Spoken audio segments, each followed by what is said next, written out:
우리 성경 말씀 같이 한번 보도록 하겠습니다. 에베소서 6장, 우리가 잘 아는 말씀인데 에베소서 6장 1절에서 4절까지 같이 한번 보도록 합시다.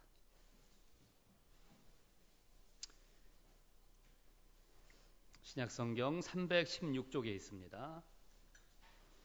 에베소서 6장 1절에 4절 찾으셨으면 다 같이 우리 한 목소리로 봉독하도록 하겠습니다. 시작. 자녀들아, 주 안에서 너희 부모에게 순종하라. 이것이 옳으니라. 네 아버지와 어머니를 공경하라. 이것은 약속이 있는 첫 계명이니리. 이로써 내가 잘 되고 땅에서 장수하리라. 또 아비들아, 너희 자녀를 노엽게 하지 말고 오직 주의 교훈과 훈계로 양육하라. 아멘. 우리 본문에 보니까 자녀와 부모와의 그 관계, 이제 어떠한 모습이 이상적인 가정인가, 아름다운 가정인가, 그런 모습을 잘 그리고 있죠. 그래서 이제 저도 이 말씀에 참 순종하기 위해서 이제 저희 부모님을 모셨다고 제가 말씀을 드렸죠. 이제 한 달 반 정도 지났습니다. 그래서 잘 지내고 있어요. 아직까지. 그래서 우리가 4월 15일 날, 참 그 날은 안 잊혀지더라고요. 4월 15일 날, 수요일 날 저희 집으로 다 이제 이사를 오셨는데 5월 15일 날, 그러니까 며칠 전에 한 열 됐나요? 그때 이제 저희가 한 달, 뭐 1주년은 아니지만 한 달 그 기념 파티를 했어요. 꼭 한 달인데 꼭 한 1년 된 것 같은 그런 느낌이 있어서 우리가 이제 기념 파티도 하고 아주 재밌게 잘 지내고 있습니다. 제가 지난주 화요일 날 이제 어느 신학교에서 학생들 수련회가 있다 그래가지고 이제 저쪽 마석에 있는 수동 기도원이라는 곳에 수도원에 거기로 올라갔습니다. 가서 거기 이제 기도원 원장 목사님이랑 잠시 티타임을 하면서 이런저런 얘기를 나눴습니다. 그랬더니 그 목사님이 자기가 이제 기도원에 들어온 그런 배경 뭐 이런 걸 쭉 말씀을 하세요. 부모님이 계시는데 이제 아버님도 부모님도 목사님이셨어요. 그래서 목회를 하시다 은퇴하시고 이제 그쪽에다 땅을 매지를 부입을 해서 기도원을 짓고 하다가 이제 아버님이 소천하시고 또 어머니 계시는데 이제 오래전부터 모시고 계신다. 이제 그런 얘기해서 제가 이제 반가워서 저는 요즘은요 누가 무슨 얘기하다 부모님 모신다는 분이 있으면은 이제 저랑 공통점이 있으니까 반가운 거예요. 그래서 이제 얼른 제가 얘기를 했어요. 저도 부모님을 모시고 계십니다. 이제 어머니가 78세시고 아버지가 81세신데 이제 뭐 사셔야 얼마나 사시겠습니까? 몇 년 동안 해도 제가 좀 열심히 좀 잘 효도를 좀 하고 싶어서 제가 모시게 되었습니다. 그랬더니 그 목사님이 저한테 그러는 거예요. 생각보다 오래 사십니다. 그러는 거예요. 저희 어머니는 94세예요. 그러는 거예요. 제가 그 말에 충격. 저는 그냥 아유 뭐 사셔야 얼마나 사시겠습니까? 그랬더니 아닙니다. 생각보다 오래 사십니다. 이 딜레마에 빠졌어요. 뭐 당연히 부모님 오래 사셔야죠, 그죠?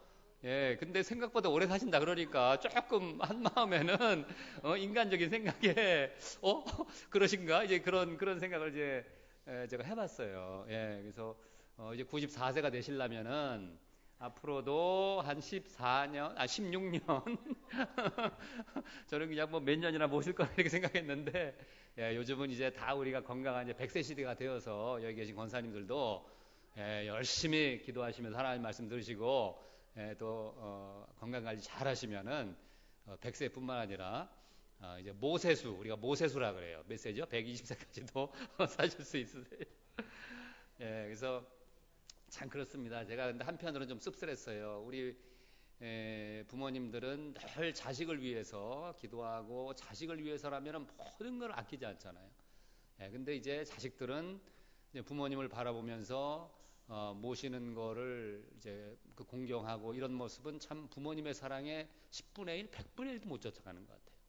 그렇죠? 그래서 제가 저 자신을 보면서 좀 이제 반성하는 마음으로 이제 그런 생각을 좀 해봤습니다. 자, 이제 여기에 뭐 부모의 입장에 계신 분들도 계시고 또 자녀의 입장에 계신 분도 계시고 또 이제 아이들을 다 키워놓으신 분도 계시고 또 이제 앞으로 자녀들을 양육하는 그런 숙제, 과제를 안고 계시는 다양한 계층들이 이 가운데 있습니다. 우리가 본문을 보면서 예수님께서 그럼 특별히 자녀 양육에 대해서 어떤 교훈을 주시고 계시는지 한번 보도록 할게요. 이 말씀 여기 마태복음 18장 5절에서 6절 말씀인데 같이 한번 읽습니다. 한 목소리로 시작.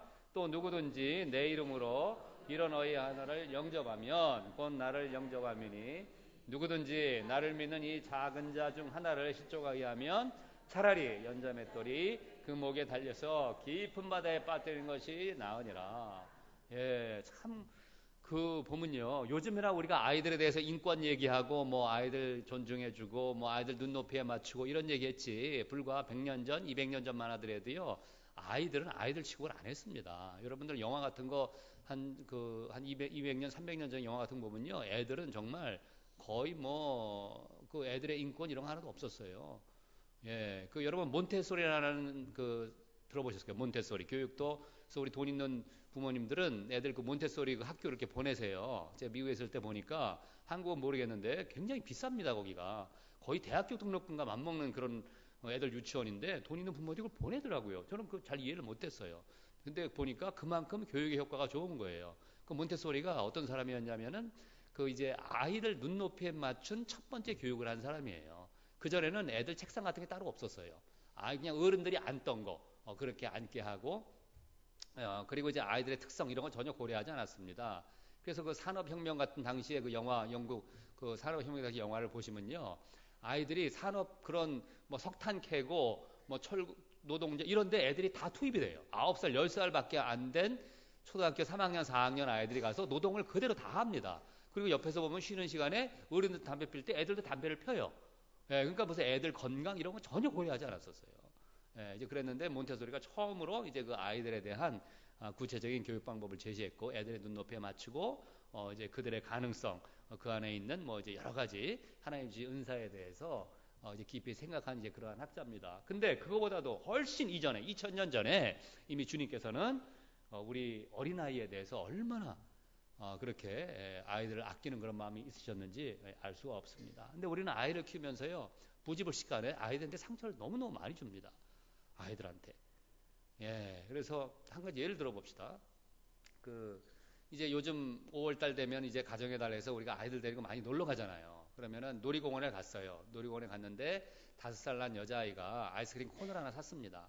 그래서 이제 그걸 가지고 얼마나 애가 맛있게 먹겠어요. 근데 애들이 부주의하니까 가다가 그냥 그 콘을 갖다 뚝 떨어뜨렸어요. 그래서 거기 있는 아이스크림이 땅에 뚝 떨어졌어요. 아이들이 보통 어떤 반응을 하죠? 얼마나 속상하겠어요. 막 울어요, 애들이 보통은. 우리 부모님들은 어떻게 반응을 하세요? 우리 젊은 엄마들 어떻게 반응하세요? 네? 어떻게 하세요? 여러분 같으면 어떻게 하시겠어요? 보통 제가 옆에 보니까요, 그러면은 뚝 왜 울어? 네. 아니 또 사주면 될 거 아니야. 그래서 아이를 못 울게 이렇게 다그치는 모습이 보통 부모님의 모습이에요. 저도 그랬었고. 예, 근데 그러면 아이들한테요 상처가 남는다는 거예요. 예, 아이들에게는요 그 어른의 눈에서 볼 때는 아이스크림은 아무것도 아니잖아요, 그거. 그렇지만 아이들이 볼 때는 그거보다 그 당 소중한 게 없는 거예요, 그 순간에는. 근데 그것을 잊어버렸으니까 얼마나 가슴이 아프겠어요. 그럼 어떻게 하는 것이 올바른 자녀에 대한 그 태도일까요, 부모로서? 상처를 주지 않으려면 어떻게 해야 돼요? 네? 어떻게 해야 되냐면요, 한 가지 힌트를 드릴게요. 어떻게 해야 되냐면은 애도의 기간을 줘야 돼요. 예, 그 슬픔이, 이거 웃으시는 게, 이게 벌써 우리는 너무 어른의 사고가 된 거예요. 예, 우리가 어떤 슬픈 일을 당하면요, 그거를, 슬픔을 못하게 하면 안 돼요. 그러면 그게 우리의 내면으로 들어가서 결국 그게 우울증이 되는 거예요. 예, 그러니까 그것을 우리는 그래서 애도하잖아요. 부모님이 돌아가셨다든지 무슨 큰일이 있으면 우리가 며칠 동안 울면서, 그래서 충분히 그 슬픔이 방출될 수 있도록. 예, 그래야 그게 해소가 되는 건데, 우리는 아이들이 왔을 때 뚝 그런다고. 그럼 그 슬픔이 어디로 들어가요? 그냥 마음속으로 들어가는 거예요. 그럼 우울한 아이가 되는 거예요. 슬픈 아이가 되는 거예요. 예, 그래서 아이가 울면은 정말 네가 슬프겠구나. 그럼 그냥 울게 놔두는 거예요. 아이들이 왜 우냐면요, 어른들은 어른이 되면서 우리가 잘 안 울잖아요. 왜냐하면은 우리는 언어의 구사력 이것이 풍부해지고 이제 말로 다 표현할 수가 있어요.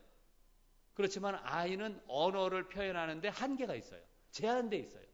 그러니까 말로 표현하고 싶은데 그 표현이 충분히 안 되니까 우는 거예요.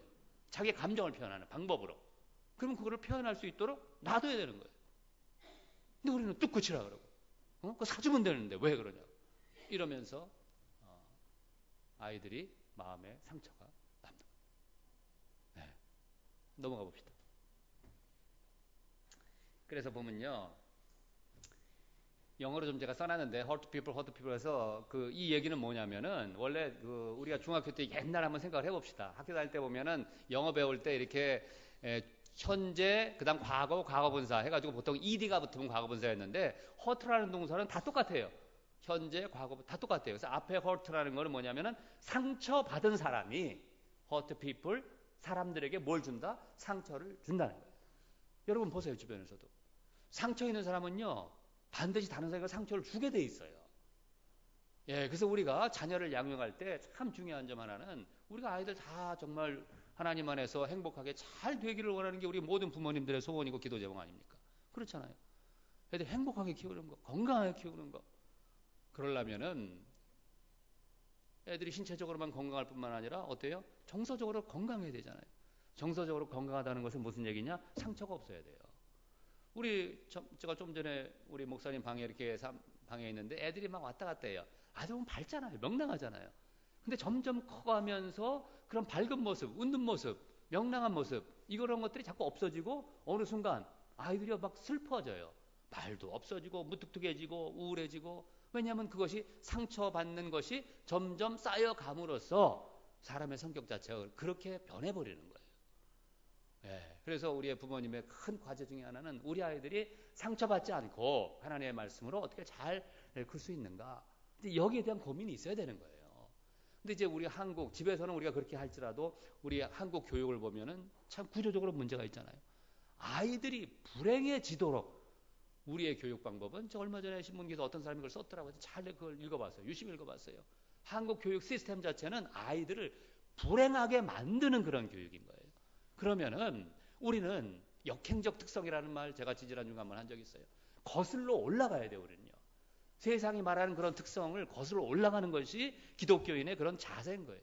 역행적으로 아이들이 좀 행복하게 불행한 것이 아니라 행복하게 할 수 있는 그 방법이 무엇이 있을까? 이 면에 대해서 우리는 고민을 해야 되는 거예요. 넘어가 보고.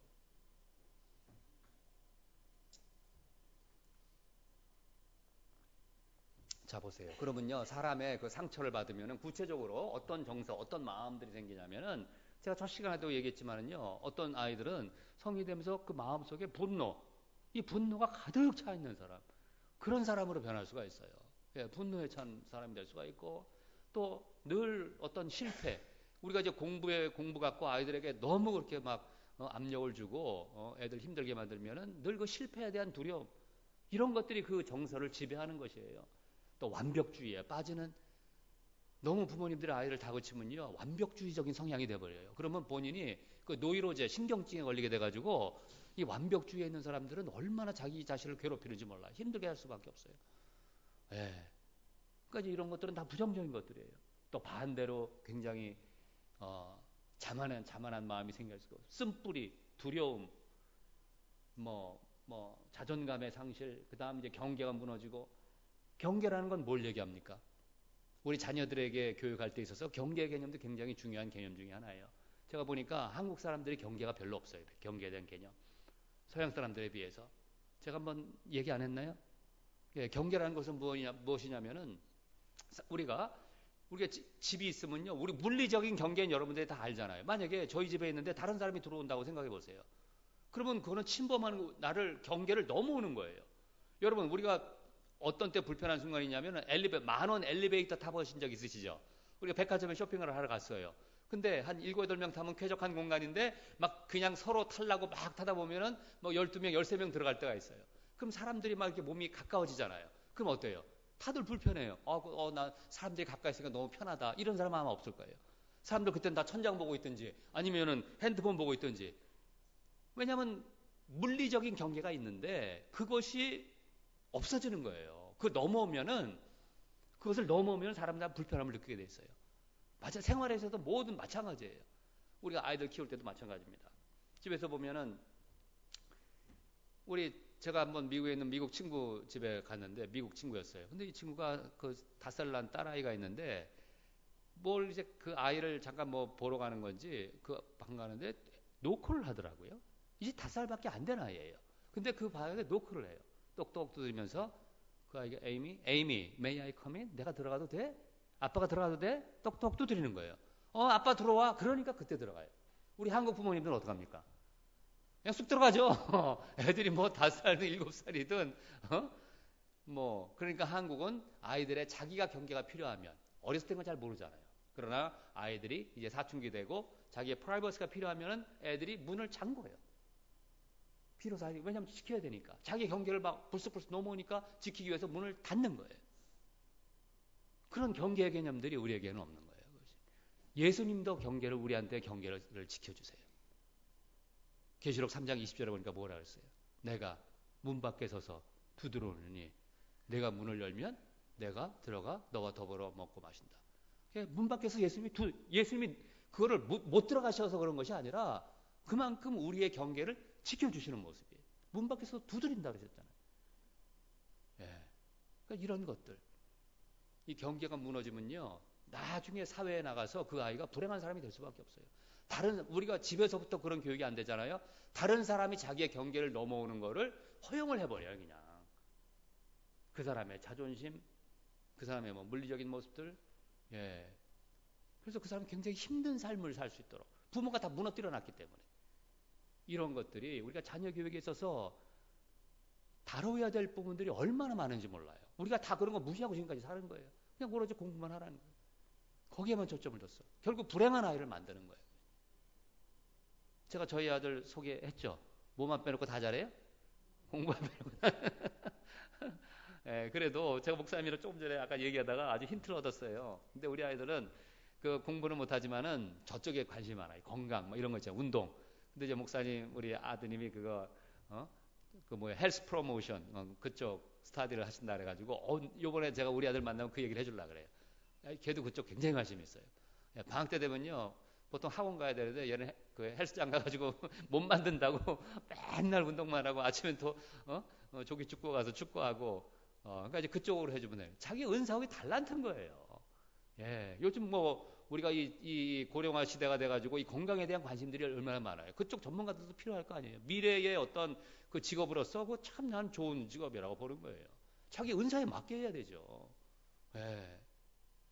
그러니까 그것을 우리가 이제 그런 좀 생각, 뭔가 아이에게 초점을 두는 그 아이의 눈높이에 맞춰서 그 아이가 정말 하나님 잘 믿고 주 안에서 행복하게 살 수 있도록 그런 것이 우리 부모님들이 좀 생각해 봐야 될 그런 문제라는 것이에요. 이것이.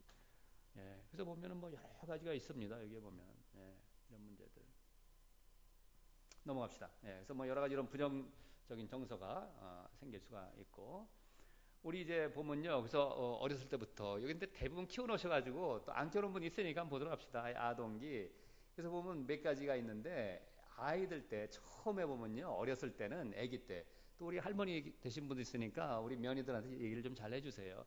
처음에 과제가 있는데 그것은 뭐냐면은 신뢰감과 불신감 뭐냐면은 아이들에게요. 그 엄마가 양육을 잘하면 아이들에게 무슨 정서가 생기냐면 신뢰감이 생겨요. 예. 근데 보세요. 아이들이 아기 때에 앵하고 울면은 엄마들이 다 알죠. 엄마들이 뛰어가요. 왜 애들이 우는 이유가 보통 한 3가지가 있습니다. 첫 번째 뭐겠어요? 아이들이 왜 울까요? 배가 고파서. 배가 고프면 애들이 막 찡얼찡얼 울어요. 그럼 엄마가 가서 젖을 먹여요. 우유를 줘요. 그럼 아이들이 만족스럽게 굉장히 만족해하고 좋아합니다. 또 좀 있다 보니까 애가 또 찡찡거리고 막 울어요. 왜 그러겠습니까? 기저귀가 젖어 있으면 불편하잖아요. 그러면 또 이제 가서 뽀송뽀송한 기저귀로 싹 갈아주면은 애들이 좋아해요. 또 이렇게 또 잘 놀아요. 또 좀 있다 보니까 또 막 찡얼찡얼 또 왜 그럴까요? 이제 졸리면 애들이 찡찡대잖아요. 그러면 이제 엄마가 이렇게 탁 품에 안고 하면 애들이 이렇게 아주 잠들어요. 근데 삼촌이 와서 모르는 사람이 와서 찡얼거리는데 졸릴 때 안아주면 어떡합니까? 애들이 막 뻗띵기죠. 그게 아니라는 거예요. 그건 아니라는 거예요. 엄마 품. 엄마의 품. 혹시 아버지의 품. 자기를 늘 돌봐주고 해줬던 그런 그 신호가 올 때 바로바로 응답을 해주면 아이들의 정서는 뭐가 생기냐면 신뢰감이 생겨요. 신뢰. 이해가 되십니까? 그런 아이는 굉장히 긍정적인 아이가 돼요. 그래서 잘 사람들을 믿고 사람들과의 교제도 잘하고 굉장히 낙천적이고 그런 사람이 되는 거예요. 그랬는데 우는데 안 오는 거예요. 생각을 해보세요. 전에 보니까 어떤 아이는 진짜 아이가 굶어 죽을 때까지 그 엄마 아빠가 게임방에 가가지고 요새 젊은 분들 그런 사람도 있더라고요. 게임하다가 애가 어떻게 사고가 났잖아요. 그런 아이들은 어떻게 했어요? 자기가 배가 고프고 힘들고 그렇게 신호를 보내고 우는데 엄마가 안 온다? 그럼 이 세상은 부모도 나를 이렇게 안 돌보는데 세상에 신뢰가 가야 안 가요? 안 가는 거예요. 사회 나가도 의심스러운 거예요. 나중에 결혼 생활에도 문제가 생길 수가 있죠. 모든 게 불신스러워. 예. 그래서 요즘 우리가 이제 맞벌이 부부들이 많은데 이런 부분 한번 생각해 볼 필요가 있어요. 아이들을 이제 맡기잖아요. 루틴이 있는 건 괜찮아요.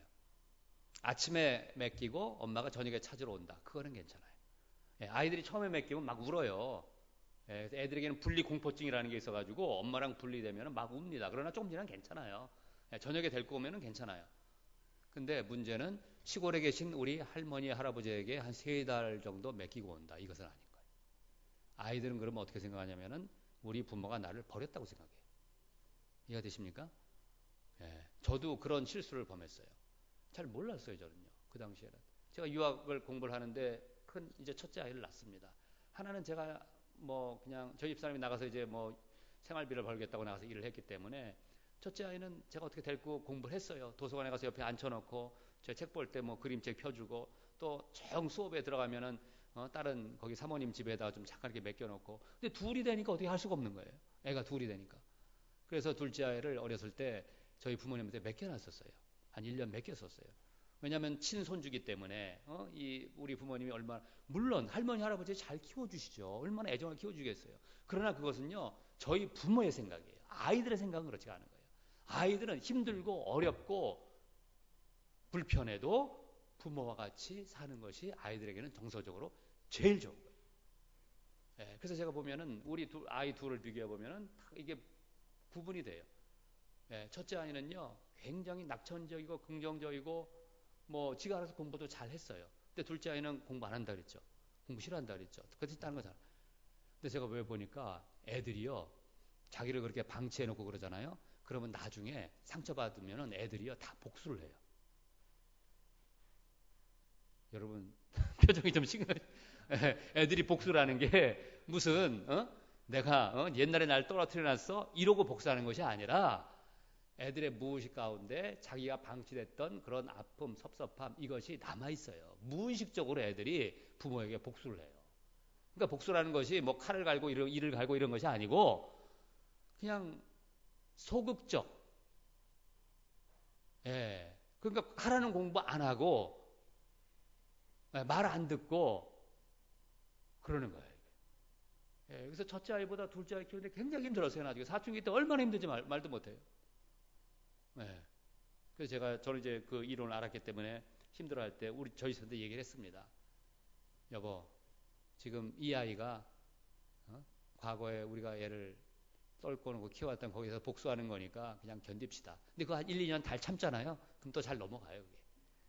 예. 그래서 지금이라도 혹시 여러분들 그런 생각하시는 분이 있으면요, 그거는 좋지 않아요.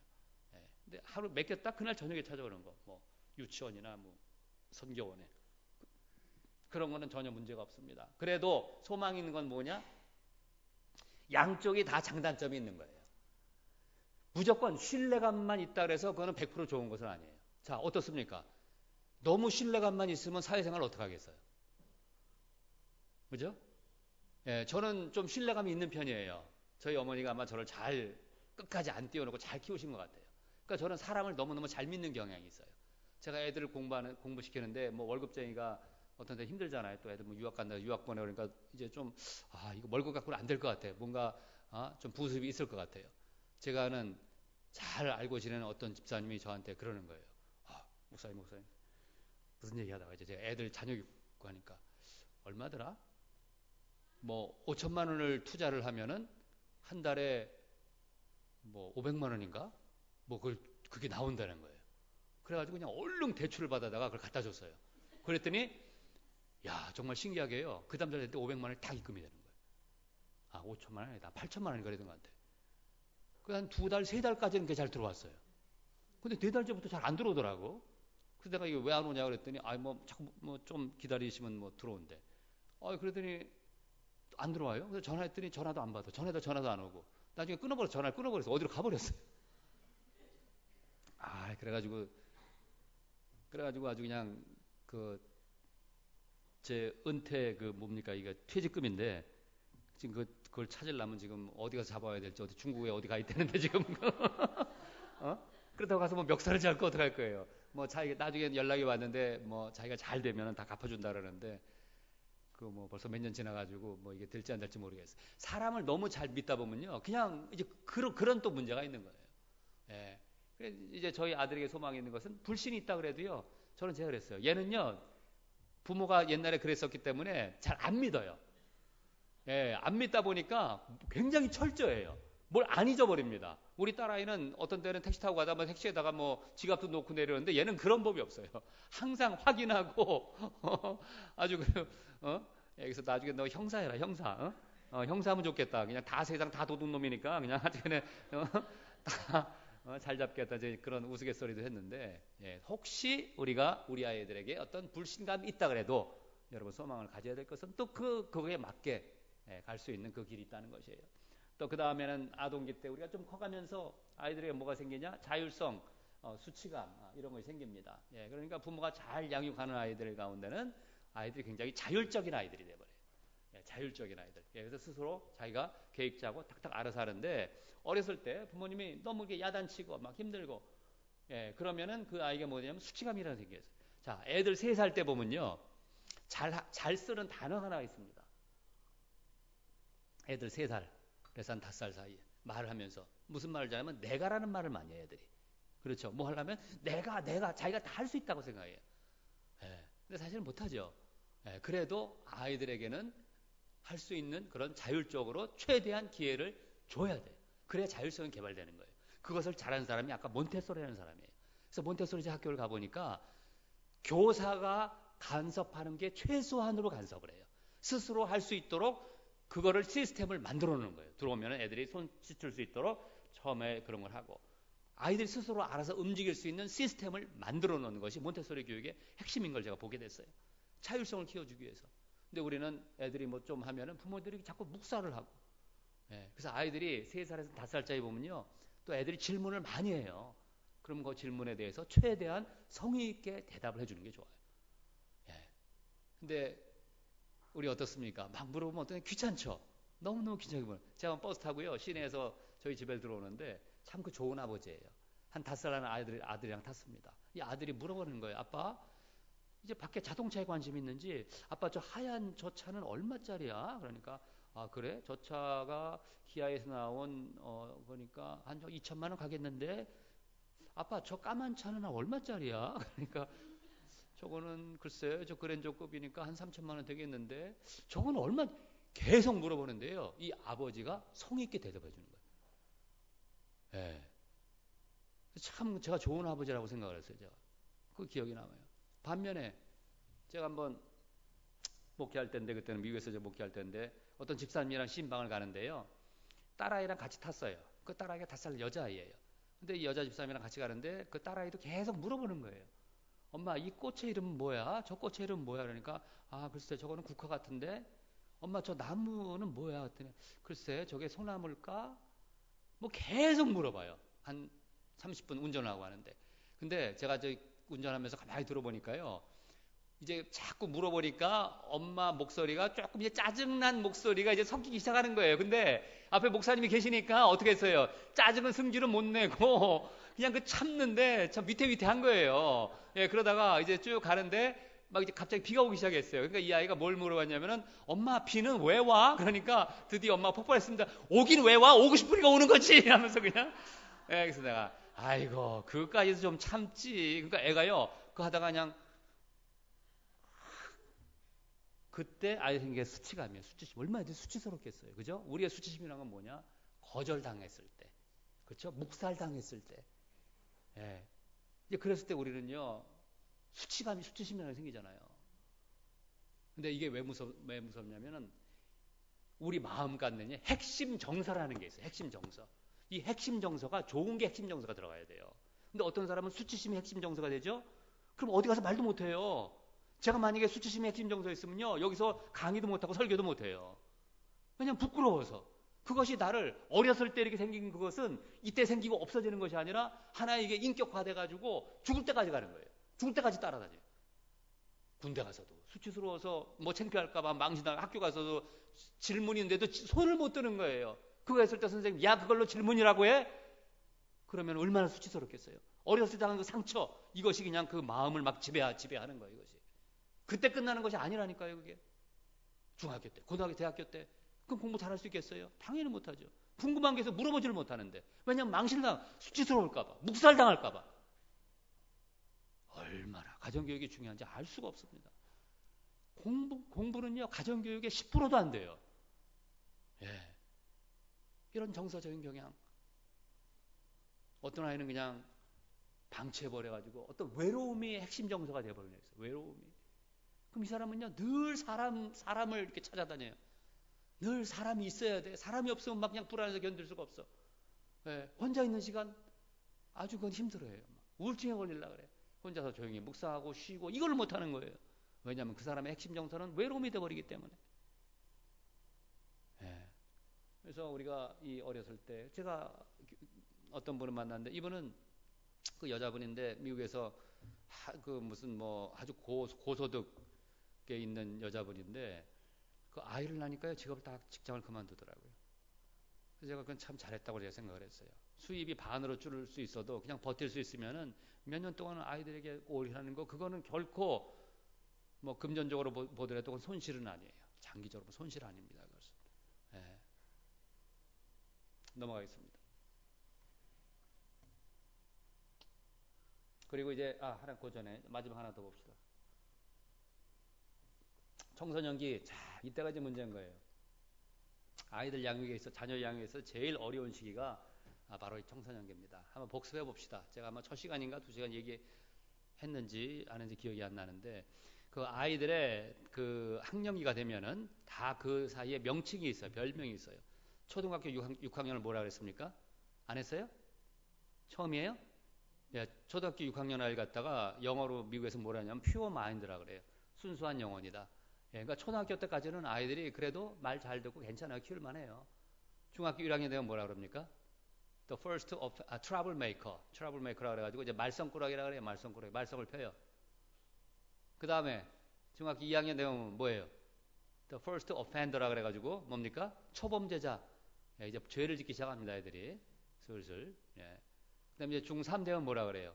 The perfect offender라 그래요. 그것은 무슨 말이냐면 완전 범죄자라 그래요. 예, 그래서 중3 되면요, 애들이 이제 죄를 져도 부모들이 알 길이 없어요. 부모들이 감당을 못하는 거예요. Perfect offender. 또 다른 말하면 a little monster. 작은 괴물이라고 불러요. 예, 그래서 중3 정도 되면요, 그 아이를 사람으로 보시면 안 됩니다. 그때는 그냥 괴물이라고 생각하시면 돼요. 예, 사람으로 보면 이해가 안 돼요. 그때는. 예, 그 시기를 그냥 그래서 미국에서는 그냥 괴물이라고 그래요. little monster다. 조그만 괴물이다. 예. 근데 제가 우리 아들 키우다 보니까 걔도 그런 거지. 괴물 같더라고요. 사람같이 인간같이 가는 거예요. 예. 어느 날 학교 갔다 왔는데 보니까 이게 담배 가게 뚝 나와요. 그래서 내가 그걸 우연히 봤어요. 이게 책가방 훅 내던지고 놀러 나갔는데 흐트러져 있길래 그냥 가방을 챙기려고 했는데 보니까 담배 가게 뚝 나오는 거예요. 얼마나 가슴이 덜컥 내려앉아요. 중학교 2학년 때. 그래서 야, 이거 어떻게 우리 집사람이랑 막 가슴이 그냥 두근두근 이거 어떡하냐. 이놈 어떻게 해야 되냐 막. 이걸 뒤진 꼴이 되니까 또 그걸 얘기할 수도 하지 말을까. 그래도 이건 아니야. 이제 놀고 들어왔어요. 얘기를 했죠. 야, 너 이거 뭐냐? 그랬더니 이놈이 태연스럽게 뭐라 그러냐면은 아빠 그거 내 거 아니고요.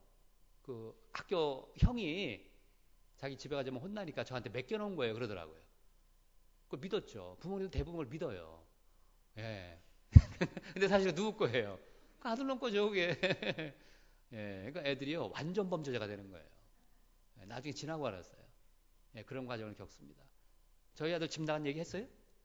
안 했어요? 맨날 한국 갔지? 집도 나갔어요, 이놈이. 어떠냐면 애들이랑 싸울 때 어떻게 싸웁니까? 여러분들, 여자아이랑 남자아이랑 싸우는 게 틀려요.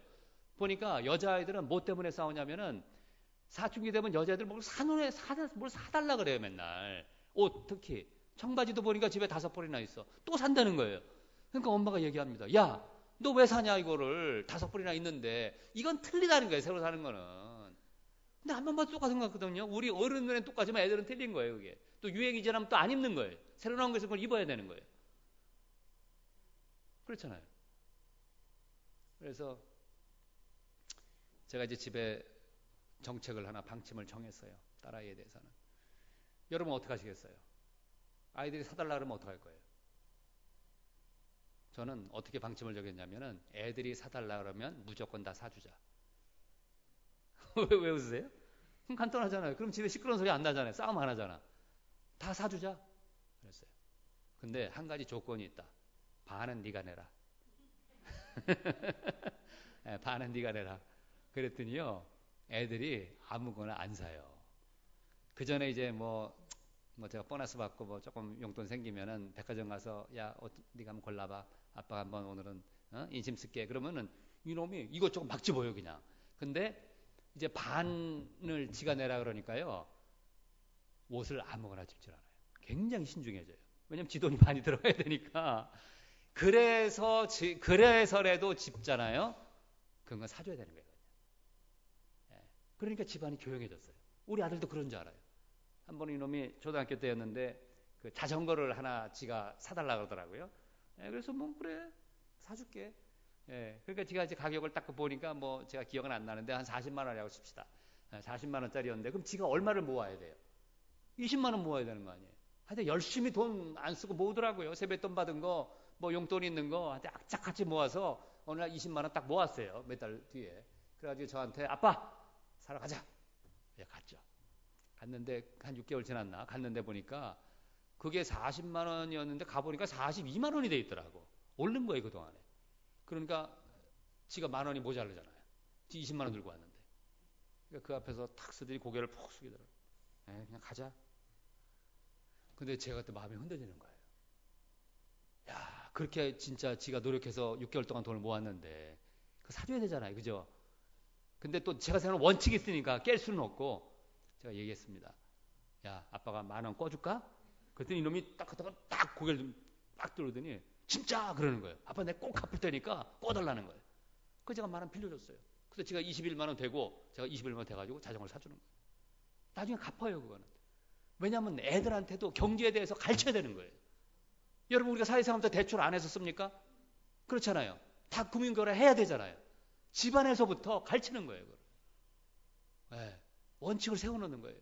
제가 이것은 어디서 배운 거냐면은 선교 정책에서 우리가 교회에서 선교 뭐 여러분들도 교회에서 선교하지만은 선교지에서요 보니까 그 교회 져달라 그러는 거예요. 얼마 듭니까? 1,000만 원 든대요. 1,000만 원 생각하면 아무것도 아니에요. 한국에서 따지면 교회 하나 세우는데 1,000만 원이 뭐 큰 돈은 아니잖아요. 그러면 이제 교회에서 그냥 막 우리 열심히 기도해서 1,000만 원을 보내는 거예요. 가보니까 교회는 잘 전하는데 5년 10년 되니까 교회가 그냥 건물만 있고 사람이 없는 거야. 왜냐하면 그쪽 교인들이 아무리 가난해도 자기네들의 기도와 헌신과 거기에 노력이 들어가야 될 거 아니에요. 그래서 그 다음부터는 반만 해주는 거예요. 아예 그렇지 않으면 선교 보조 그거 생각도 하지 말으라고. 그러니까 지네들이 1,000만 원짜리 교회가 되면은 어떻게든지 500만 원이 마련되면은 교회에다 요청을 하는 거예요. 목사님, 우리 교회 줘야 되겠습니다. 얼마 들어가냐? 1,000만 원 들어가냐? 당신은 얼마 있냐? 500 있습니다. 그러면 대주는 거예요. 그런 교회들은 살아나는 거예요. 똑같아요. 애들도 마찬가지예요.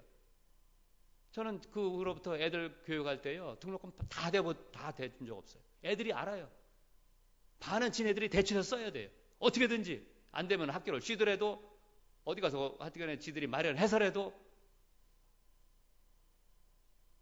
그런 것들이 어렸을 때부터 아이들에게 교육을 시키는 하나의 우리의 부모의 양육의 방식이라는 거예요. 네. 딸아이는 그걸로 조용해졌지만은 문제는 남자아이였어요.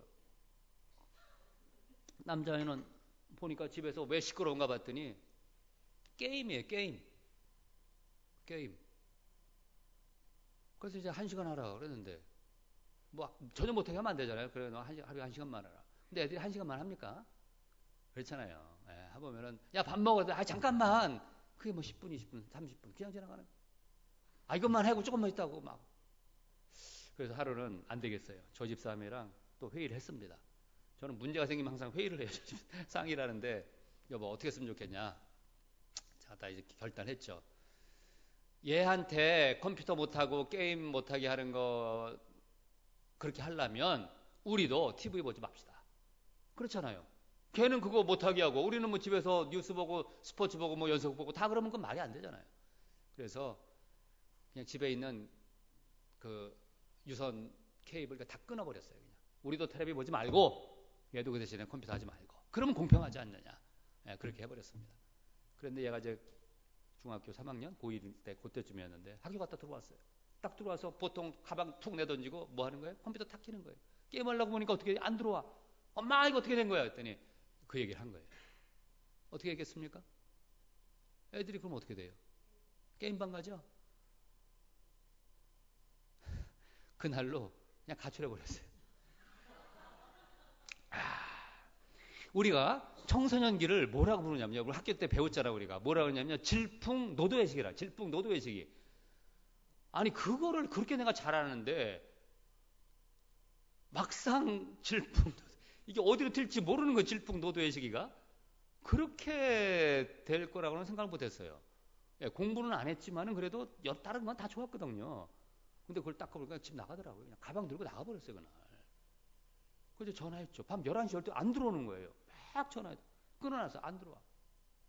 아유, 그냥 첫날 밤 꼬박 샜어요, 그냥. 아니, 아들놈이 집을 나갔으니 이거 어떡하겠어요, 이게. 둘째 날 됐습니다. 역시 전화해봐도. 전화기 꺼져 있고, 뭐, 거기다 이제 막 사서함에다 넣어놓는 거예요. 야, 그거 케이블 다 연결해 놓을 테니까, 이전보다 더 빵빵한 걸 해놓을 테니까 빨리 들어와, 임마. 게임 네 마음대로 해. 빨리 들어와. 이 대답이 없는 거예요. 대답이 없어요. 네, 그냥 나가버렸어요, 그냥. 둘째 날 돼도 이게 안 들어오는 거예요. 어떻게 해요? 한 3일째 되니까 저희 집사람이 저한테 막 그냥 닥달을 합니다. 여보 좀 어떻게 좀 해보라고. 당신 찾아오도 아니면 옆에 저기 파출소에서 신고를 하든 좀 해보라고. 그 집 앞에 파출소를 그냥 이렇게 한번 내려가 봤어요. 지구대에 있어가지고 들어가서 그냥 뭐 슬쩍 물어봤죠. 뭐 지금 이게 아들놈이 나가지 며칠 됐는데 이거 안 들어오는데 어떻게 했으면 좋겠냐. 그랬더니 에휴 그냥 집에 가 계세요. 한 일주일 지나면 들어옵니다. 지금 그런 애들요 서울 이쪽 바닥에 5만 명에서 한 7만 명이 그러고 돌아다닌다. 지금 어디가 찾습니까 그거. 그 피자집 배달 애들 보세요. 주유소 가서 주유하는 애들 보세요. 삼색 그 슬리퍼 끌고 돌아다니는 애들 보세요. 다 그 집 나온 애들이야 걔네들. 수도권 인근에 5만에서 7만 명이 그러고 돌아다닌대요. 그거 어디 못 찾습니다. 근데 집에 가시면요 다 들어와요. 그러는 거예요. 그거 어떻게 해요? 그래서 집에 왔죠 뭐 다시 뭐. 그리고 이제 한 4일째가 됐습니다. 그랬는데 그 위에 누나가 있다 그랬잖아요. 얘가 이제 그 문자를 보냈어요. 근데 한 번은 저희가 그렇게 전화를 해도 안 받고 그렇게 안 받더니 누나가 문자를 했는데 답장이 왔어요. 그러니까 누나 뭐 어떻게 넌 밥을 먹고 잘 지니까 누나 걱정 마. 나는 그래도 잘 지내고 있으니까 걱정 마. 내가 알아서 들어가게. 딱 온 거예요. 그러니까 살겠더라고요. 제가 거기에서 우리 하나님 아버지의 마음을 봤어요. 보니까 일단 아들과 연결이 됐잖아요. 영어로 하면 커넥트 됐다 그러는데 이게 딱 커넥트가 되니까 살겠더라고요. 우리 하나님이 그러신 게 아닌가.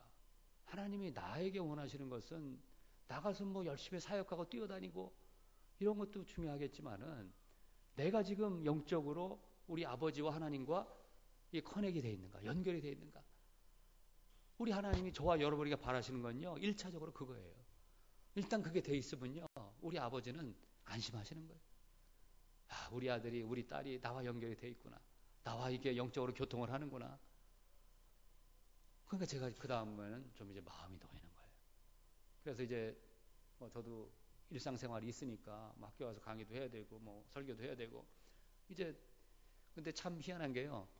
하나님이 우리를 그렇게 만드셨나 봐요. 그 힘든 일도 한 3, 4일 지나니까 또 적응이 되더라고요. 뭐 나간 놈은 나간 놈이고 우리 또 일하고 먹고 살아야 되니까 그래서 그냥 또 뭐 그냥 잘 지낸다니까 또 이제 열심히 살았어요. 그냥 열심히 이제 살고 있는데 일주일 되는 날 뭐 나가면 그 다음부터 잠도 잘 자고 그냥 뭐 이제 있는데 어떡하겠어요 그걸. 그날 일주일 됐는데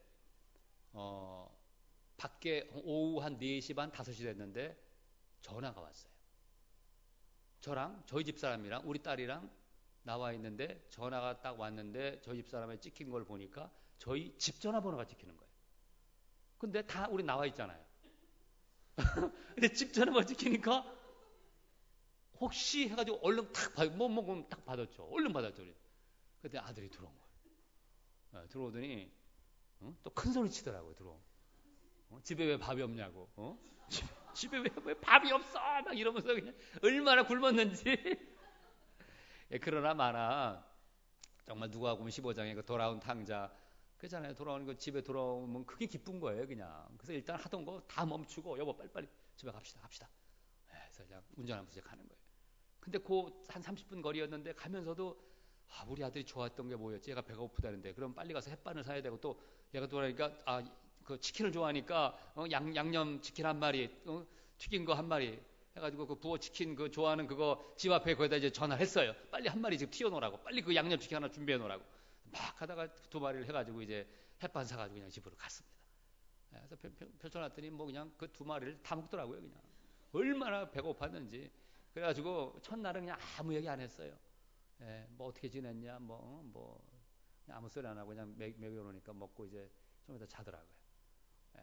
이제 그 다음날 돼가지고 이제 살살 물어봤습니다. 궁금하잖아요. 나갈 때 돈 10,000원 들고 나갔어요. 돈 10,000원 들고. 근데 어떻게 일주일을 버텼는지 그게 궁금한 거예요. 그래서 어떻게 했냐, 뭐 어떻게 살았냐, 너? 그랬더니 첫날은 어디 갔겠어요? PC방 갔죠. 뭐 게임 끊어졌어, 그게 끊어놨으니까. 거기 가가지고 이제 뭐 게임하고 뭐 라면 하나 사 먹고 뭐. 둘째 날부터 이제 돈 10,000원 탁 떨어지니까 갈 데가 없는 거예요.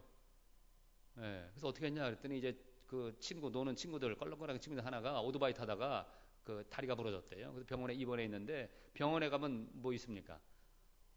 가면 그 침대 그 밑에 보면 그 보조 거기서 있잖아요. 그러니까 거기 가가지고 제가 거기에서 누워서 자고 또 병원에 가면은 먹을 게 많아요. 뭐 거기에 이제 입원해 있으니까 뭐 빵도 있고 과일도 있고 하니까 거기서 또 한 이틀 있는데 이제 뭐 먹을 거 해결되죠. 그렇지만은 또 그 부모님 눈치 보이니까 또 이제 나와야 되잖아요. 또 나왔어요. 그래서 그럼 어떻게 했냐? 돈이 없으니까 그 중국집에 가서 그 알바를 했대요. 그래서 뭐 했냐 그랬더니 그 딱지 붙이는 거 있잖아요. 아파트 앞에다가 그 딱지 붙이는 거 그거 뭐 가다가 그냥 15층서부터 다 붙이고 내려오는 거예요. 이제 그러다가 또 경비 아저씨한테 걸리면 또 다 뛰어야 돼요. 또 막 세상이 얼마나 험한지 저 돈 벌기가 얼마나 어려운지 그제 다 자기가 체험해 본 거예요. 그러니까 그거 하니까 뭐 3만 원, 5만 원이니까 주더래요. 그래서 그거 갖고 또 밥 사 먹고 또 뭐 PC방 가서 또 게임하고 그러다 한 일주일 되니까 이제 막 마음이 곤고해지는 거예요. 그렇잖아요. 자유로운 생활도 하루 이틀이지 이제 부모님 생각에 집이 그립지 않겠습니까? 그래도 양심은 있어서 마지막 날 게임하고 새벽에 어디 나와서 갈 데 없나 어디 돌아다니다 보니까 교회가 보이더래요. 그 동네에. 그래서 전사님이 개척교회 하시는 전사님이 이제 새벽기도 막 하시려고 나오는데 교회 근처에서 다른 친구들이랑 그 새벽에 그냥 어슬렁어슬렁 하니까 전사님이 야 너희들 이리 와봐. 그래가지고 왜 그랬더니 너희들 여기 지금 여기 잠깐 권사님 방 여기서 좀 쉬고 있으라고. 그리고 새벽기도 끝나고 이제 그 아이들 데려다가 참 좋으신 전사님이에요. 데려다가 이제 해장국 사주시면서 물어보더래요. 너 이 새벽에 너희들 어디 이렇게 돌아다니냐? 학생들 같은데. 그러면서 이제 차근차근 물어보시는 거예요. 학교는 어느 학교 다니느냐? 아빠는 뭐 하시냐? 우리 아빠는 총신대학교 교수님이십니다. 너 전사님한테 거짓말하면 맞아 이놈아. 이러면서 아빠 망신 좀 그만시키고 이제 그런 시기를 우리가 다 겪는 거예요. 이제 그런 시기를. 굉장히 그때 힘들었어요, 진짜. 아주 힘들었어요, 그때는. 이 청소년 시기는 그때는 뭐냐면은 이제 아이들이 왜 그러냐면은 이 자기의 정체감을 확립해가는 그런 기간이에요. 굉장히 혼란스럽습니다, 아이들이. 막 몸은 잘하죠. 몸에서 에너지는 넘쳐나죠. 그리고 이게 지금 남자로서 이제 변해가는데 이거를 주체를 못하는 거예요, 아이들이. 그래서 이때 아이들을 잘 잡아줄 때 그런 좋은 정체성을 확립하는 이제 그런 모습으로 가게 됩니다. 조금 이제 한 몇 가지만 얘기하고 마치도록 하겠어요. 자, 우리가 이제 자녀 교육에 있어서 중요한 게 뭐냐면은 내면의 중요성을 다시 한번 우리가 봐야 됩니다. 내면의 세계가 얼마나 중요한지 뭐냐면은 우리 잠언서에도 보면은 그 잠언서 4장 23절 같이 한번 봅시다. 시작. 무릇 지킬 만한 것보다 더욱 내 마음을 지키라. 생명의 근원이 이에서 남이라. 우리 마음이 그렇잖아요. 참 마음을 지키는 것이 그러니까 그 아이들의 이런 사람의 삶의 질이라는 것은 어떻게 보면 외적 환경보다는 내면에 의해서 결정된다는 것이에요. 우리 한국 사람들이 참 이 행복도가 낮은 이유가 바로 여기에 있어요. 보면요. 너무 우리는 어디에 외적 환경이 너무 의존해요. 이쪽을 보는 거예요. 그러니까 내면의 세계는 다 무너지고 자녀들의 내면의 세계도 그렇고 우리 부모의 세계도 그렇고 내면이 너무나도 황폐해져 가는 거예요. 그러나 성경에서는 내면의 우리 마음을 지키라 그랬고 우리 내적인 건강이 진정한 건강이라는 건 사도 바울도 그런 얘기를 했습니다. 에베소 교회를 향한 기도예요. 예, 그래서 너희 에베소 교회 너희 속 사람을 강건케 되기를 빈다 그랬어요. 속 사람이 강건해야 된다는 거죠. 내면의 세계 이것을 강조했고 또 하나님께서도 우리 내면에 관심이 많으시고 그걸 통해서 인도하시고 또 예수 그리스도의 사역의 중점은 우리의 마음을 많은 병자들도 고치셨지만은 그들의 마음을 고치는 데에 그들이 구원받고 정말 그런 좋은 그리스도를 살아가는 이제 그런 모습에 관심이 있었던 걸 보면은 이 마음의 내면이 얼마나 중요한지 알 수가 없습니다. 그래서 우리가 이제 자녀를 양육하면서 참 그들의 상처, 그들의 평강을 빼앗아 갖는 것, 이제 이런 모습들, 상처가 오래가면 그래서 우리가 아이들이 어떤 상처가 있으면요, 어떤 생명력을 상실하게 돼요. 이제 그런 특징들이 있다는 것. 넘어갑시다. 상처의 원인들, 뭐 여러 가지 원인들이 있습니다. 제일 뭐 중요한 것은 우리가 원죄적으로 죄를 갖고 태어났으니까 어떤 원죄적인 측면이 있고 또 이제 간접적인 원인들이 있고 직접적인 원인 그 원인들은 뭐냐면 바로 지금 우리가 살펴보고 있는 상처 있는 부모. 사실은 우리가 자녀들에게 왜 상처를 주냐면요, 우리가 상처가 있기 때문에 그래요. 그래서 먼저 자녀의 관계도 그렇고 부부의 관계도 그렇고 나의 상처가 먼저 치유가 돼야 돼요. 나의 상처를 먼저 내려놔야 돼요. 그래서 나에겐 어떤 상처가 있을까? 이제 그런 면에 있어서 참 굉장히 우리가 한번 생각해 볼 필요가 있는 것입니다. 이것은 뭐냐면은 어떻게 치유가 되냐면은 성령의 능력으로 우리가 은혜를 체험할 때에 이것이 되는 것이고 또 하나 중요한 것은 보면은 많은 우리들도요 부모에 의해서 많은 상처를 받았어요. 한번 여러분 생각을 해보세요. 제가 깜짝 놀란 게 어떤 그룹을 이제 거기는 주로 남성들이 있었는데 이제 무슨 얘기를 하다 보니까 가정에서의 상처를 얘기하는데 아버지와의 관계를 좋은 사람은 거의 못 봤어요. 특히 한국 남자들. 여러분 어떠신지 모르겠어요. 정말 아버지와의 관계가 좋은 사람이 있으면은 정말 그 사람은 복된 사람이에요. 보면 아버지에 대해서 전부 다 상처들이 있어요. 근데 그거를 가지고 있잖아요. 자녀들에게 그것이 그대로 갑니다. 화해를 해야 돼요. 제가 저희 아버지랑 화해한 얘기 했습니까? 안 했습니까? 했죠? 어떻게 화해했다 그랬어요? 다가가서 아버지를 부축하고 아버지의 발을 만져보는 순간 화해가 되는 거 아니에요. 그러면 아버지에게 받은 상처가 제가 다 녹아내는 거 아니에요. 이런 것을 그대로 가지고 있으면은 자녀에게 그대로 영향을 미쳐요. 왜냐하면 제가 우리 아들 키우다 보니까 제가 우리 아들에게 2번 제가 손을 댔습니다.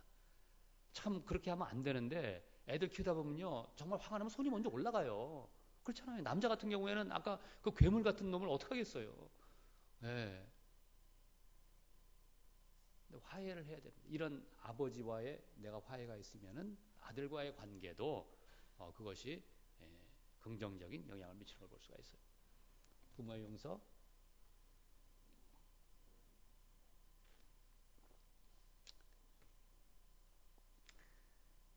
자, 우리 보면은 우리의 이제 목표는 뭐냐면은 우리 예수님의 모델을 우리가 볼 수가 있어요.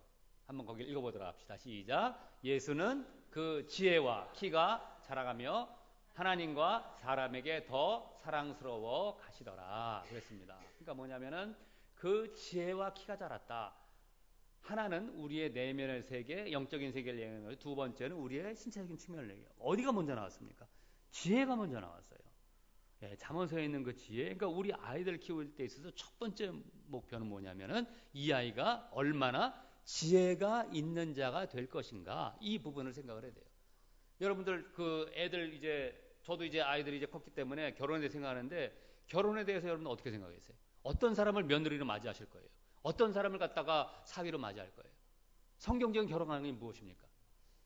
제가 가끔 그 결혼하겠다고 저한테 주례를 부탁하러 온 사람 보면요, 조금 성경적으로 맞지 않는 그런 분들이 많이 있어요. 뭐냐면은 저한테 어떻게 얘기하는지 아세요? 아들이 결혼을 한다는 거예요. 신부감이 있다는 거예요. 그래서 왜 어떻게 결혼을 하시기로 결심하셨습니까, 원사님? 물어보면 뭘 하는지 아세요? 이 며느리가 될 아이가 너무 애가 착하다는 거예요. 성경에서 착한 사람과 결혼하라고 했습니까?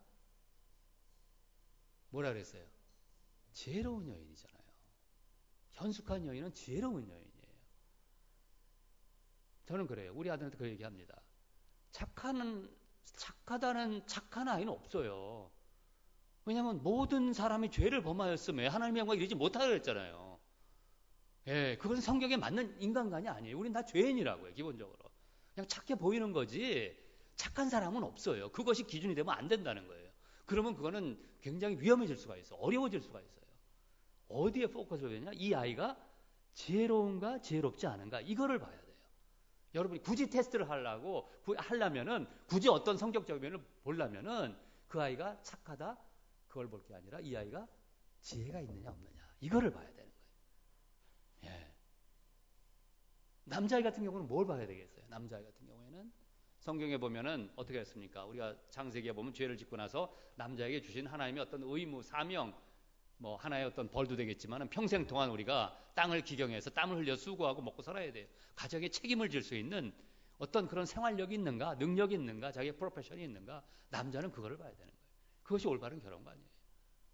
예, 그걸 봐야 돼요. 가정을 책임질 수 있는 그런 사람인가, 그런 리더십이 있는 가정의 머리가 물론 주님이 머리가 되시지만은 또 가정 안에서의 그 공동체 안에서의 그런 리더십이 있는가, 이걸 봐야 되는 거예요, 남자들은. 여자는 지혜로운 면을 봐야 되는 것이고. 우리가 이제 그런 아이를 키워야 되는데, 그럴 때에 어떻습니까? 하나님과 사람에게 더 사랑스러워 가시더라. 이것이 우리의 목표지만은, 우리에게는 누구나 완전한 사람, 예수님은 완전했지만은 우리는 누구나 다 미발달된 잘못된 성격을 하나씩 가지고 있다는 것이에요. 그래서 그것으로 인해서 우리의 마음에 상처를 쉽게 받을 수 있다는 것입니다. 너무 많아서 한 가지만 할게요. 뭐냐면은 우리 아이들 키우다 보면 여러 가지 어떤 이런 성격적 장애가 생길 수가 있는데, 하나는 뭐냐면 그 중에 하나는 요즘 문제가 되는 게 이 자기애성이에요. 자기애성. 나르시즘이라는데, 그래서 자기밖에 모르는 아이, 굉장히 이기적인 아이, 소위 왕자병, 공주병 들어보셨습니까? 그런 아이로 클 수가 있어요. 거기에 대한 핵심 인지는 뭐냐면은 자기는 특별한 존재라는 것이에요. 자, 아까 제가 어렸을 때 양육법에 대해서 말씀을 드린 적이 있습니다. 뭐냐면은 아이가 울면은 다 엄마 아빠가 와준다 그랬죠. 그러면 그 아이의 마음 속에는 뭐가 생기냐면요, 전능 의식이라는 게 생겨요. 전능감이 생겨요. 자기가 하나님이라고 착각을 해요. 이해가 되세요? 왜냐면 엥 하고 울면 다 되잖아요. 그래서 아이들이 커가면서 어느 순간에는 적절한 좌절감을 시켜줘야 돼요. 통제를 해야 되고 다 들어줄 수는 없잖아요. 그렇다고 해서 완전히 묵살하면 상처가 되고. 그래서 그걸 뭐라고 하냐면 적절한 좌절. 이제 이것은 아니야, 그건 아니다, 설명을 해주고 타일러주고 적절한 좌절감을 줄 때에 그 아이의 어떤 이런 자기애성이라는 것이, 이런 나르시즘이 깨지는 것이에요. 나르시즘이 깨져서 뭐가 되냐면은 건강한 자존감이 돼요.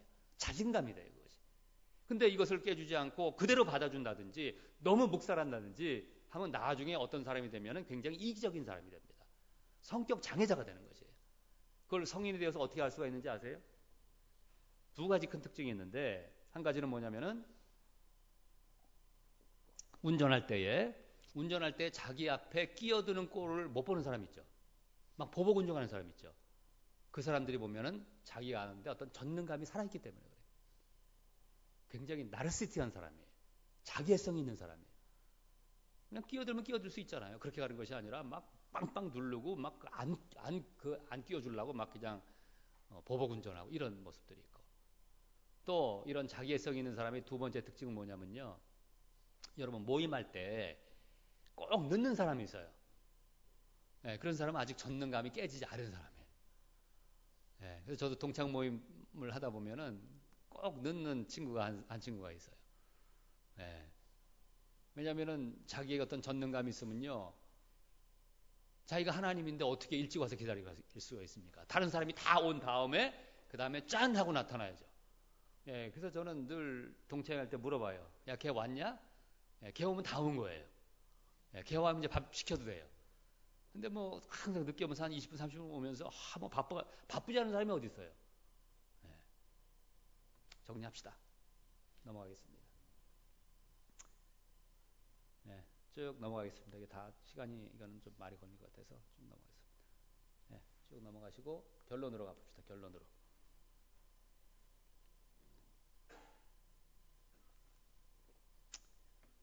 그 마지막에 하나만 보도록 하겠습니다. 결론 전에 그 전 한번 봅시다. 아, 이거 아니네. 그 전에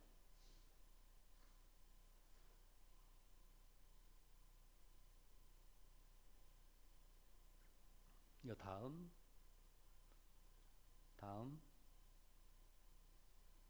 하나만 제가 좀 확인하려고 넘어갔나. 다음 넘어가겠습니다.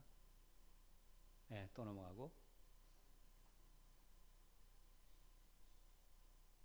다음으로 넘어가 주세요. 네. 아, 거기 요거만 네. 기타 증상들.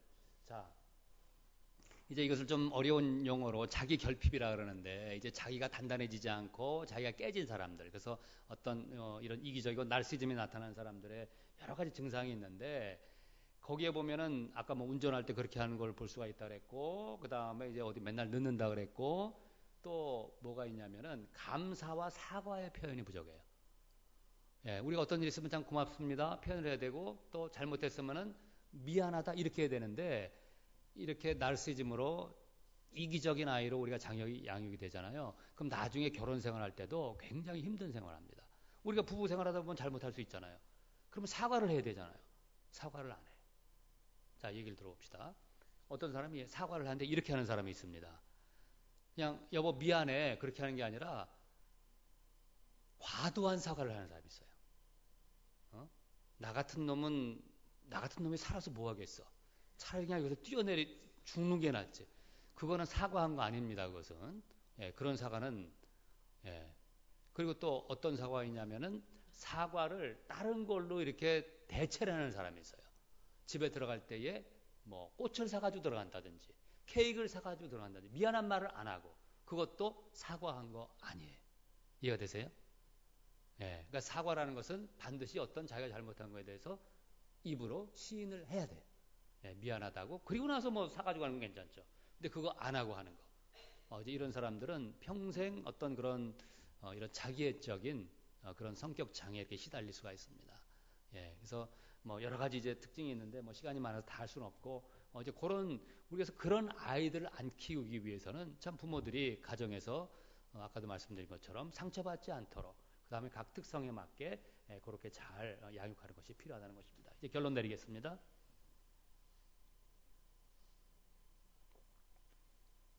네, 여기서 보면은 자 이제 우리 세 가지가 있는데 여기 보면은 우리의 삶이라는 것은 문제와 고통의 연속이라는 이제 그것을 좀 알고 있어야 돼요.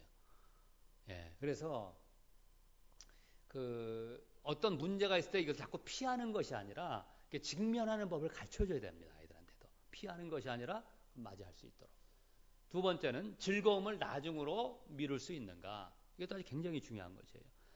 아이들에게 어떤 숙제 같은 게 과제가 있잖아요. 그러면은 아이들은 보통 그걸 안 하고 먼저 딴 거를 하려고 그래요. 그거보다는 먼저 그거를 하고 자기들이 뭐 간식을 먹는다든지 그걸 좀 나중으로 미룰 수 있는 즐거움을 오히려 이제 그런 것이 필요하고 그다음 부모가 물려줄 수 있는 가장 값진 선물은 무엇이겠습니까? 우리의 믿음, 신앙. 그래서 저는 뭐 여러분들 다 마찬가지일 거예요. 다른 거는 몰라도 공부를 좀 못해도 다른 거는 몰라도 우리의 신앙 교육, 주님에 대한 하나님에 대한 사랑 이것은 늘 간직할 수 있도록 해주는 것이 바로 우리 부모님들의 역할인 것입니다.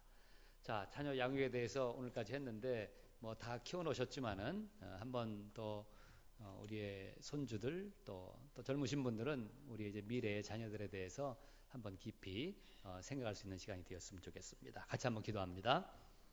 이 시간 우리 자녀들 위해서 기도할 때에 비록 우리가 아이들이 많이 커 있을지라도 영원히 자식은 자식입니다. 참 그들이 주님 안에서 정말 그 키와 지혜가 자랄 때 하나님과 사람 보시기에 사랑스러울 수 있는 우리 아들들, 딸들 될 수 있도록 우리가 한번 기도해 주길 원합니다.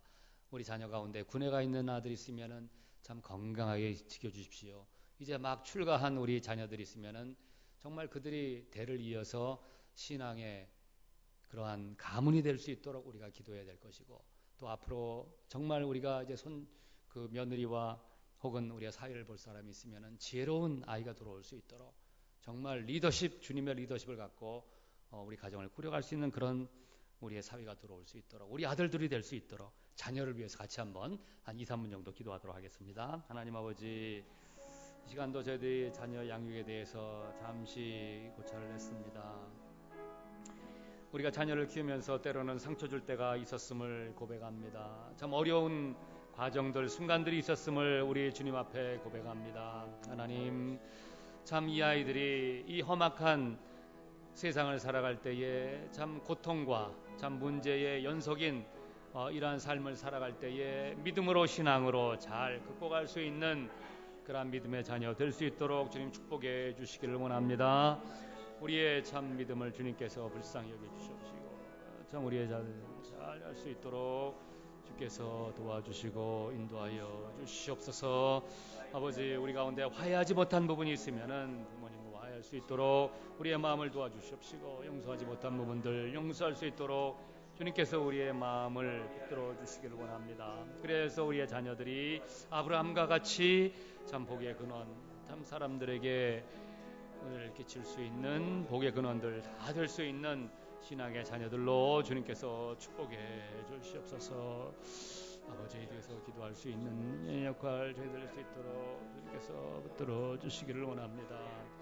아버지, 주님께서 다가오는 아이들을 금치 말라고 하신 그 교훈을 저희들이 기억을 합니다. 참 어린아이 하나아이를 세상의 모든 것보다 소중히 여기셨던 주님, 저희들이 자녀를 양육하는 가운데 참 상처를 주었던 부분들이 많이 있었습니다. 아이들을 신앙 안에서 키우지 못한 부족한 부분이 있었음을 주님 앞에 고백합니다. 하나님의 가치보다는 세상의 가치를 쫓아갔던 부족한 부모의 모습 이 시간 회개합니다. 주님, 우리 자녀들 앞으로 더욱더 잘 신앙 안에서 성장할 수 있도록 주께서 붙들어 주시옵시고, 뒤에서 기도로 열심히 도울 수 있는 우리 부모님들 다 되게 하여 주시옵소서. 아직 자녀와 부모 간에 화해되지 못하고 용서되지 못한 부분이 있으면은 주님, 이 시간 참 성령님의 인도하심으로 말미암아 저희들이 용서해야 될 부분을 다 용서하고 화해할 수 있는 우리의 가정 되게 하여 주시옵소서. 앞으로 자라는 어린아이들을 주께서 축복해 주시옵시고, 저희들 맡겨주신 참 하나님의 선물이오니 최선을 다해서 키울 수 있는 우리의 젊은 부모님들 다 되게 하여 주시옵소서. 믿사옵고 예수님의 이름으로 기도하옵나이다. 아멘.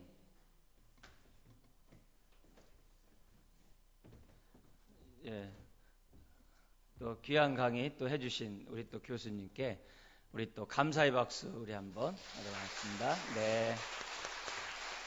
예, 오후 시간은 다 피차 피곤한 시간입니다. 예.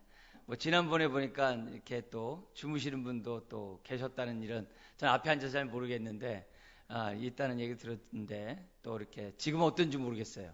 나중에 비디오 한번 제가 켜보겠습니다. 여기 몰래 카메라 있는데 얼마나 잘 듣고 있는지 안 듣고 있는지 제가 한번 보도록 하겠습니다. 예, 어쨌든 이 건강한 가정을 꾸려나가는 게 참 일생의 과제인 것 같아요.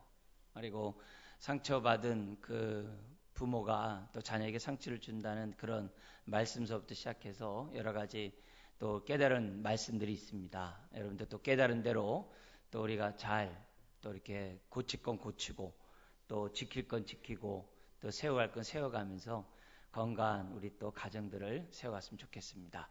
수고하셨고요. 우리 이 시간 우리 교수님 나오셔서 우리 축도하고 모든 순서 마치겠습니다.